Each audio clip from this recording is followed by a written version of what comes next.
복된 주의 은혜가 여러분들과 함께하길 소원합니다. 오늘은 근심할 때 근심하라 라는 제목으로 말씀을 같이 나눴으면 좋겠습니다. 청년 사역과 또 교회 사역을 하다 보면 많은 상담들을 하게 됩니다. 상담이라고 이야기하기는 좀 그렇고 서로의 이야기들을 들어주는 역할들을 많이 하죠. 그리고 이야기를 천천히 듣다 보면 어떻게 그런 가운데서 이런 사역들을 하고 또 삶들을 살아가는지 좀 기특하기도 하고 또 어떨 때는 좀 안쓰럽기도 한 마음들이 있습니다.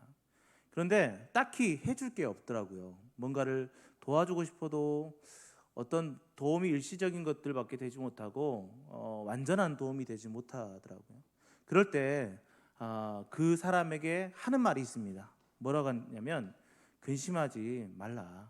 하나님이 다 아시고 너의 근심을 덜어주실 거야 라고 얘기합니다. 그러면 그 친구가 위로를 굉장히 많이 받습니다.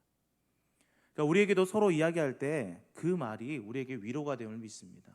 왜냐하면 하나님은 우리의 아버지 되시기 때문입니다. 그래서 아버지 되신 하나님께서 우리의 모든 근심을 면하게 하시고 그 근심이 변하여 기쁨으로 바뀔 수 있도록 하나님께서 허락하여 주십니다. 그래서 여러분들에게 말씀드립니다. 또 선포합니다. 근심하지 마십시오. 하나님은 여러분들의 근심을 면하게 하시고 여러분들의 삶 가운데 기쁨이 넘치게 하실 것입니다. 그래서 누가복음 12장 29절 말씀에 보니까 너희는 무엇을 먹을까 무엇을 마실까 하여 구하지 말며 근심하지도 말라라고 말씀하고 있어요. 요한복음 14장 1절 말씀에도 너희는 마음에 근심하지 말라 하나님을 믿으니 또 나를 믿으라 라고 말하고 있고 또 요한복음 14장 또 27절 말씀에도 평안을 너희에게 끼치노니 곧 나의 평안을 너희에게 주노라. 내가 너희에게 주는 것은 세상이 주는 것과 같이 아니하리라. 너희는 마음에 근심하지도 말고 두려워하지도 말라. 하나님은 분명히 우리에게 이렇게 약속하셨죠. 그래서 근심하지 말라고 이야기합니다. 의식주를 위해서도 근심하지 말라고 하고 또 여러분들의 삶과 또 예수 그리스도를 믿었다면 구원에 관련된 것도 의심하지 말고 믿음으로 나아가라 라고 얘기하고 있습니다. 그래서 우리는 하나님 앞에서 근심하지 말아야 될 존재죠. 근데 오늘 제목이 뭡니까? 근심할 때는 근심하라는 거예요. 근심할 때 근심하라. 근심하지 말라고 했는데 근심할 때 근심하라라고 하니까 좀 이상하죠. 근데 우리가 근심해야 될 것과 근심하지 말아야 될 것들을 잘 분별해야 돼요. 우리는 하나님께서 근심하지 말라고 말씀하시니까 아무것도 근심하지 말고 다 괜찮다 하고 있습니다. 물론 그 말 속에는 우리의 생활과 필요한 것들과 또 우리가 간구하는 것들에 대해서 의심하지 말고 근심하지 말고 하나님께 아뢰면 하나님께서 이루어 주시고 다 해결해 주신다라는 하나님의 약속이 그 안에 내포되어 있죠. 하지만 중요한 것은 하나님께서 우리에게 근심하라는 것은 또 근심하게 하셨다는 거죠. 그리고 그 근심을 통해서 해결되는 역사가 또 성경 안에는 무수히 많이 있습니다. 그래서 오늘 이 빌립보서 말씀을 통해서 그러면 우리가 어떨 때는 근심해야 되는가? 또 반대로 말하면 그러면 그 외에는 다 근심하지 말라는 거죠. 그것에 대해서 살펴보았으면 좋겠습니다. 자, 빌립보서는 옥중 서신입니다. 바울이 로마 감옥에 첫 번째 갇혀 있을 때에 쓴 서신이죠. 이 옥중 서신 이 과정 속에서 바울은 갇혀 있으면서도 많은 사람들에게 기쁨을 전하고 또 감사의 마음을 전하고 또 하나님의 복음을 또 예수 그리스도의 그 복음을 활발히 전했습니다. 오늘 편지를 받는 교회는 빌립보 교회거든요. 근데 빌립보 교회는 바울이 마게도냐, 그러니까 유럽으로 첫 번째로 나갔을 때 개척했던 교회입니다. 물론 그 이전부터 예수 그리스도를 믿는 사람이 있었는지 없었는지는 정확하지 않습니다. 그런데 바울이 유럽으로 갔을 때 첫 번째로 전도했던 곳이 바로 이 빌립보 성이었습니다. 이 빌립보에서는 여러 다양한 인종들이 있었어요. 흑인도 있었고 또 여자도 있었고 남자도 있었고 다양한 사람들이 복음을 받아들였습니다. 그래서 이곳 가운데 하나님의 복음이 넘쳐났죠. 그래서 그 사람들은 그때부터 무엇을 했냐면 바울이 사역함에 있어서 필요한 재정들을 돕고 또 인력들을 도와갔습니다. 빌립보서 4장 15절부터 16절 말씀에 보니까 이렇게 말하고 있어요. 빌립보 사람들아 너희도 알거니와 복음의 시초에 내가 마게도냐를 떠날 때에 주고받는 내 일에 참여한 교회가 너희 외에 아무도 없었느니라. 데살로니가 있을 때에도 너희가 한 번뿐 아니라 두 번이나 나 있을 것을 보내었도다라고 얘기하고 있어요.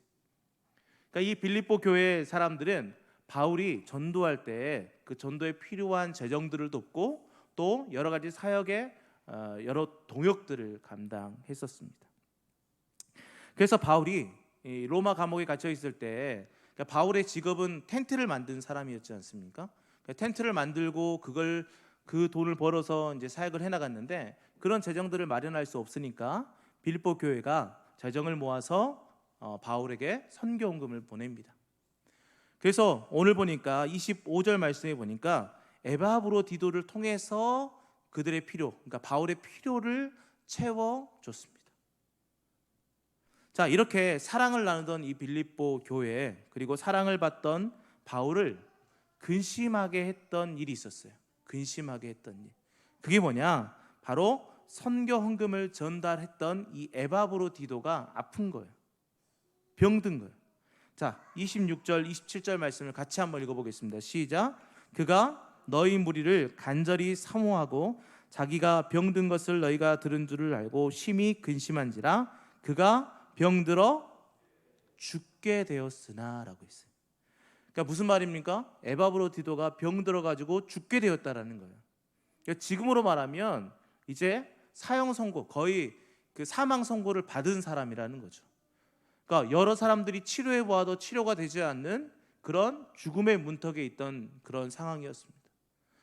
그러니까 이것이 얼마나 근심이 되겠어요. 에바브로디도는 어떤 근심이 있을까요? 원래는 이런 근심이 있어야 되겠죠. 아, 내가 죽게 되었구나. 내가 이렇게 젊은데 내가 죽으면 어떻게 하지? 뭐 이런 생각들이 그 안에 생겼지 않았을까요? 그리고 빌립보 교회 사람들은 어땠을까요? 야, 선교 헌금을 전달하면서 하나님의 사역을 하는 이 사람이 병들어 죽게 됐어? 이게 맞는 거야? 이런 생각들을 했지 않겠습니까? 그리고 바울은 또 어떨까요? 물론 믿음이 좋으니까 다 하나님의 뜻이다 라고 이렇게 얘기할 수도 있겠지만 그 안에도 하나님의 일을 하는 사람인데 왜 죽게 하십니까? 이런 생각들을 가졌을 것 같아요. 그런데 본문 어디를 읽어봐도 이런 이야기는 없습니다. 에바브로디도도 그렇고 바울도 그렇고 그들이 했던 것은 이런 근심이 아니었어요. 내가 병들어 죽게 되었으니까 왜 하나님 나에게 병을 주셨어요? 왜 나에게 이런 병을 주셔서 나로 하여금 죽게 만드는 겁니까? 라고 하나님께 탄식하면서 막 이렇게 얘기하지 않았다는 거예요. 에바브로디도의 근심은 무엇이었습니까? 오늘 26절 말씀 같이 한번 읽어보겠습니다. 시작. 그가 너희 무리를 간절히 사모하고 자기가 병든 것을 너희가 들은 줄을 알고 심히 근심한지라. 에바브로디도는요, 자기가 병들었기 때문에 하나님을 원망하거나 근심하지 않았어요. 에바브로디도의 근심은 무엇입니까? 내가 병든 것을 이 빌립보 교회가 알고 그들이 이것에 대해서 굉장히 마음 아파할 것에 대해서 근심하고 있었다라는 거죠. 우리가 생각한 근심과 다르죠. 또한 이 에바브로디도는 그런 근심이 있었고, 그럼 바울의 근심은 뭐였을까요? 바울의 근심. 자, 27절 말씀입니다. 같이 한번 읽어볼게요. 시작. 그가 병들어 죽게 되었으나 하나님이 그를 긍휼히 여기셨고 그뿐 아니라 나를 긍휼히 여기사 내 근심 위에 근심을 면하게 하셨느니라. 아멘. 자, 바울이 여기에 뭐라고 표현하고 있습니까? 근심 위에 근심이라고 했죠. 첫 번째 근심은 뭐였을까요? 에바브로디도, 자신의 동역자인 에바브로디도가 죽을 병에 걸렸음으로 인해서 근심했어요. 하나님을 위해서 더 사용되고 더 쓰임받아야 될 에바브로디도가 병들었음 때문에 근심했어요. 충분히 그럴 수 있죠. 그 근심 위에 근심이 뭐였을까요? 바로 그가 죽음으로 인해서 맞닥뜨리게 될 위험들, 빌립보의 그런 어려운 마음들, 또는 그 주변에 있는 많은 사람들이 슬퍼할 것들을 근심했어요. 그러니까 바울의 근심도 하나님을 원망하는 근심이 아니라 하나님의 사역을 위해서, 또 이 관계들을 위해서 이것이 깨어질 것에 대한 두려움 때문에 근심했다라는 거죠. 사랑하는 성도 여러분, 그러니까 바울과 에바브로디도의 근심은요, 병들었음 때문에 오는 근심이 아니었습니다. 자신의 유익을 위한 근심이 아니었습니다. 그들의 근심은 공동체에 있었고 그들의 근심은 다른 사람들을 위한 근심이 그 안에 있었다라는 것입니다. 그래서 성경에서는 우리에게 뭐라고 말하고 있냐면, 모든 말씀들을 찾아보면 근심하지 말라, 근심하지 말라라고 얘기하지만 하나님이 근심해라라고 말씀하시는 것도 있거든요. 어떤 근심을 하라고 하냐? 자, 고린도후서 7장 10절 말씀입니다. 같이 한번 읽어보겠습니다. 시작. 하나님의 뜻대로 하는 근심은 후회할 것이 없는 구원에 이르게 하는 회개를 이루는 것이요, 세상 근심은 사망을 이루는 것이니라. 아멘. 그래서 세상의 근심은 사망으로 가지만 하나님의 뜻대로 하는 근심은 공동체의 회복이 그 안에 있는 거예요. 하나님의 뜻대로 하는 근심은 그 사람을 살리는 길로 가게 됩니다. 하나님의 뜻대로 하는 근심은 모든 죄에서 회개가 일어나고 그 회개의 결과로 구원이 이루어지는 근심입니다. 그래서 우리는 근심할 때는 근심해야 되겠죠. 그런데 그 근심이 세상적인 근심이 되지 않았으면 좋겠습니다. 내가 무엇을 마실까? 무엇을 입을까? 무엇을 살까? 또 어디서 살까? 또 우리는 그런 개인적인 생각들을 가지고 근심하지 마십시오. 그것은 하나님께서 우리에게 무조건 풍족히 채워주실 줄 믿습니다. 서로 나의 삶 가운데 그것이 부족할지라도 하나님은 그것을 아시기 때문에 그 모든 시험을 이겨낼 수 있도록 하나님께서 허락하십니다. 그래서 세상적인 근심은 하나님께서 하지 말라고 말씀하십니다. 그러나 하나님의 뜻대로 하는 근심, 그 근심은 우리가 구원에 이르는 길임을 분명히 말씀하고 있어요. 이런 근심을 할 때 놀라운 역사가 일어납니다. 이 다음 절 고린도후서 7장 11절 말씀에는 이렇게 이야기하고 있죠. 좀 길지만 같이 한번 읽어보겠습니다. 보라, 하나님의 뜻대로 하게 된 이 근심이 너희로 얼마나 간절하게 하며 얼마나 변증하게 하며 얼마나 분하게 하며 얼마나 두렵게 하며 얼마나 사모하게 하며 얼마나 열심 있게 하며 얼마나 벌하게 하였는가. 너희가 이 일에 대하여 일체 너희 자신의 깨끗함을 나타내었느니라. 아멘. 자, 하나님의 뜻대로 하는 이 근심은요, 우리를 간절하게 합니다. 간절함이라는 건 무엇입니까? 그것이 반드시 이루어질 거라는 소망을 품게 하는 거죠. 또 변증하게 합니다. 많은 이단들이 우리 앞에 다가와서 우리를 막 무너뜨리려고 할지라도 우리가 주의 복음을 사수하겠다는 그 근심 안에 있을 때 그 근심을 통하여 우리는 그것을 변증하게 된다는 것이죠. 또한 우리는 올바른 신앙을 잘 전달하는, 복음을 전달할 수 있게 되는 것입니다. 사랑하는 성도 여러분, 우리가 근심해야 되는 것은 하나님의 뜻대로 하는 근심, 하나님의 공동체를 살리고 하나님의 사람을 살리고 또 이 교회 가운데 복음이 충만히 전해질 수 있는 그 근심은 우리가 매일매일 해야 된다는 것입니다. 그럴 때 우리 삶 가운데 하나님이 더 크게 역사하시는 거예요. 우리가 해야 하는 근심, 하나님의 뜻대로 하는 근심입니다. 그 근심으로 나타나는 현상, 많은 현상들이 있지만 그 중에 가장 기본적인 것은 뭐냐면 9절 말씀에 이렇게 얘기하고 있어요. 근심함으로 회개함에 이른 까닭이라. 이 근심함은 우리로 하여금 회개케 합니다. 모든 죄 가운데서 벗어나게 하고 죄 가운데서 스스로 일어날 수 있는 힘을 얻게 되는 거죠. 바로 예수 그리스도의 이름으로. 사랑하는 성도 여러분, 그래서 우리는 죄가 발견된다, 말씀을 통해서 내 안에 죄가 발견된다, 그럼 근심해야 됩니다. 어떤 근심입니까? 하나님, 이 죄를 어떻게 하면 떨쳐버릴 수 있을까요?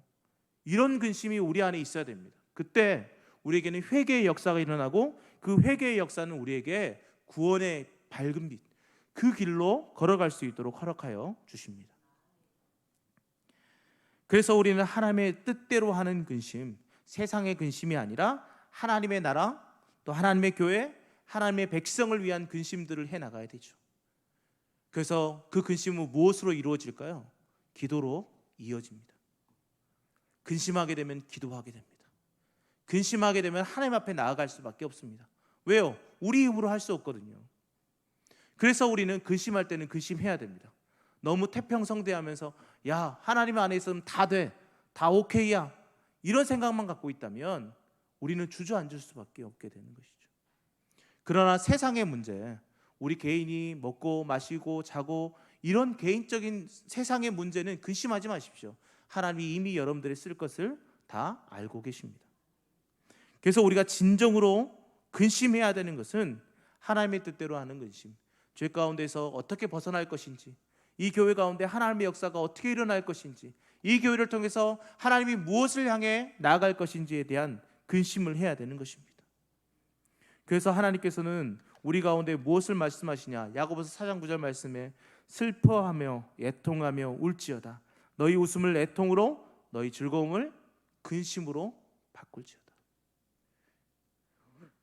근심으로 바꾸라라고 얘기하는 것은 뭐예요? 자신의 모습이 정욕에 사로잡힌 모습이라면 그 모습에서 근심하는 모습으로 바꿔야 된다는 거예요. 하나님의 전인 우리의 몸을 함부로 사용하는 모습들이 발견된다면 기뻐만 하지 말고 근심의 자리로 나오라는 것입니다. 그래서 우리는 근심할 때 근심해야 되는 거죠. 우리 안에 죄가 발견됐는데도 불구하고 나는 주 안에 있으니까 다 해결돼, 이런 마음만 갖고 있으면 안 됩니다. 철저하게 하나님 앞에 무릎 꿇고 기도하면서 하나님, 나의 이 죄악들을 어떻게 하면 떨쳐버릴 수 있을까요? 하나님의 용서도 필요하고 이것에서 승리할 수 있는 힘도 필요합니다. 그럴 때 하나님은 우리에게 그 모든 죄 가운데서 회개할 수 있는 은혜를 주시고 벗어날 수 있는 은혜도 허락하여 주신다는 거예요. 우리가 잘 알고 있는 베드로의 이야기가 있죠. 예수님이 부활 이후에 베드로에게 나타나서 3번 물으시잖아요. 내가 나를 사랑하느냐? 이렇게 물으실 때 베드로가 근심합니다. 근데 3번째 물을 때 그것에 대한 표현이 있죠. 요한복음 21장 17절 말씀에 3번째 이르시되 요한의 아들 시몬아 내가 나를 사랑하느냐 하시니 주께서 3번째 네가 나를 사랑하느냐 하심으로 베드로가 근심하여 이르되 라고 했어요. 베드로는 근심했습니다. 이게 어떤 근심일까요? 베드로는 왜 첫 번째, 두 번째는 근심하지 않았고 3번째 근심했을까요? 어떤 사람들은 사랑의 단어가 첫 번째, 두 번째와 3번째가 다르다라고 얘기합니다. 물론 그렇게 해석해도 될 것 같아요. 첫 번째, 두 번째는 하나님이 우리를 사랑하시는 마음이라면 이 3번째는 인간적인 사랑들을 이야기하는 것이죠. 그렇게 해석해도 좋을 것 같아요. 그런데 그보다 더 깊이 있는 묵상을 해보면 이런 느낌이 듭니다. 베드로가 예수님을 3번 부인했던 것. 베드로는 아마 이 3번째 물으실 때에 그때의 생각들을 하지 않았을까 싶습니다. 예수님과 눈이 마주쳤던 그때, 십자가로 가는 그 도상 가운데 예수님과 눈이 마주쳤을 때 그때의 모습이 떠오르지 않았을까. 그래서 근심합니다. 진짜 내가 사랑할 수 있을까? 그래서 근심하게 된 거죠. 그 근심은 어떤 근심입니까? 자기의 죄성을 보게 된 거죠. 자기에 있는 것들을 다 내어버려야 되는 그런 것들을 보게 된 겁니다. 그래서 근심하게 됩니다. 그 결과는 어떻게 됐습니까? 예수님께서 말씀하시죠. 내 양을 먹이라. 사랑하는 성도 여러분, 이 베드로의 근심은 그가 예수님을 위해서 죽도록 충성하는 그 길을 갈 수 있는 원동력이 되었습니다. 그리고 이 사명을 통해서 놀라운 역사가 일어났어요. 3,000명이나 되는 사람들이 예수님을 믿게 되고 그 외에도 수많은 사람들이 이 베드로를 통하여 예수님께로 돌아오게 되었습니다. 우리에게 이런 근심이 있습니까? 이런 근심이 있을 때 우리도 변화되지만 내 주위의 사람들도 같이 변화되고 이 교회도 변화되고 또 우리의 주위에 많은 사람들이 함께 변화됩니다. 그런데 쓸데없는 걱정으로 근심하지 마십시오. 그것은 우리보다 더 잘 아시는 하나님께서 다 차고 넘치게 우리 올해의 말씀처럼 채워주시리라 믿습니다. 그래서 우리는 이 나라의 확장, 이 나라 가운데 하나님의 나라가 어떻게 이루어질 것인가 고민해야 됩니다. 근심해야 됩니다. 그럴 때 하나님은 이 가운데, 이 땅 가운데 하나님의 나라를 이루시고 우리의 근심 위에 근심을 면하게 하실 줄 믿습니다. 바로 바울이 근심했던 것처럼, 에바브로디도가 근심했던 것처럼 우리도 그런 근심으로 나아갑시다. 세상적으로 우리의 다가오는 그냥 개인적인 욕심을 위한 근심은 절대로 하지 마십시오. 그것은 쓸데없는 짓입니다. 오직 하나님의 뜻대로 하는 그 근심, 그 근심을 통하여 하나님의 마음을 알고 또 하나님의 용서를 알고 또 그 가운데 회개의 놀라운 역사가 일어남을 우리가 체험했으면 좋겠습니다. 근심은 근심할 때 근심해야 됩니다. 세상적인 근심이 아니라 하나님이 주시는 그 근심을 통해서 하나님의 나라를 이 땅 가운데 이루는 그 역할들을 우리가 감당해 나갔으면 좋겠습니다. 남은 3일 밤 그렇게 근심할 것, 하나님의 뜻대로 하는 그 근심을 통하여 이 세상 가운데 회복을 이루는데 우리가 한 몫을 같이 담당했으면 좋겠습니다. 그래서 늘 기도하고 또 근심할 것을 근심하며 나아가는 우리 모두가 되길 예수님의 이름으로 축원드립니다. 아멘. 기도하겠습니다. 사랑의 하나님 감사합니다. 우리는 세상에 근심을 하지 말라라고 말씀하셨습니다. 그것은 우리보다 우리를 더 잘 아시는 하나님께서 그 모든 것을 다 이해하고 또 해결해 주심을 믿기 때문입니다. 그러나 우리가 근심해야 되는 것은 하나님의 뜻대로 하는 근심입니다. 하나님의 공동체, 이 교회, 또 하나님의 나라를 이 땅 가운데 어떻게 이룰 것인가에 대한 고민들, 그런 근심들은 우리에게 회개로 나아가는 길, 또 구원으로 나아가는 그 길들을 열어줌을 믿습니다. 그래서 우리가 근심할 것만 근심하고 근심하지 말아야 될 것들에 근심하지 않는 그런 삶들을 살아가는 저희 모두가 되게 하여 주시옵소서. 그래서 늘 주님께 가까이 가며 늘 주님 앞에 무릎 꿇고 주님만을 의지하는 우리 삶이 되게 하여 주시옵소서. 모든 걸 믿사오며 예수님의 이름으로 기도하였습니다. 아멘. 자, 우리 같이